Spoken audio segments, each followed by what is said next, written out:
القوات الجوية: دخول مقاتلات رافال متعددة المهام، قدرات ضرب دقيقة، سيطرة جوية، وعمق استراتيجي.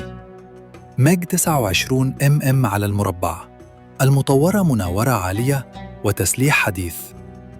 تعاقدات وقدرات مقاتلات ثقيلة للسيطرة الجوية رفعت كفاءة الردع وخلت أي خصم يفكر 1000 مرة قبل ما يتدرب، ومن غير إعلان زائد.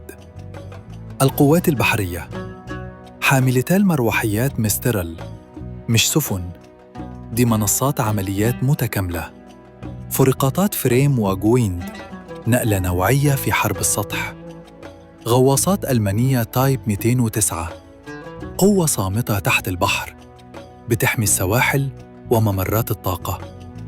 من قاعدة محمد نجيب، أكبر قاعدة في أفريقيا والشرق الأوسط، إلى برنيس على البحر الأحمر وشرق بورسعيد على المتوسط. دي مش قواعد استعراض، دي نقاط ارتكاز محسوبة.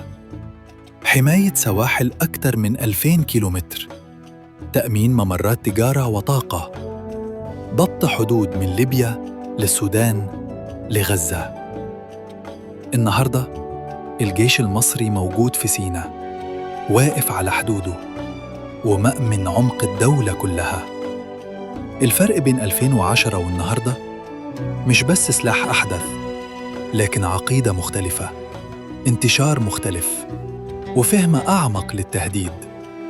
وعشان كده إسرائيل قلقانة، مش مطمنة، لأن المفاجأة كانت إن سيناء بقت مليانة جيش، ومش أي جيش.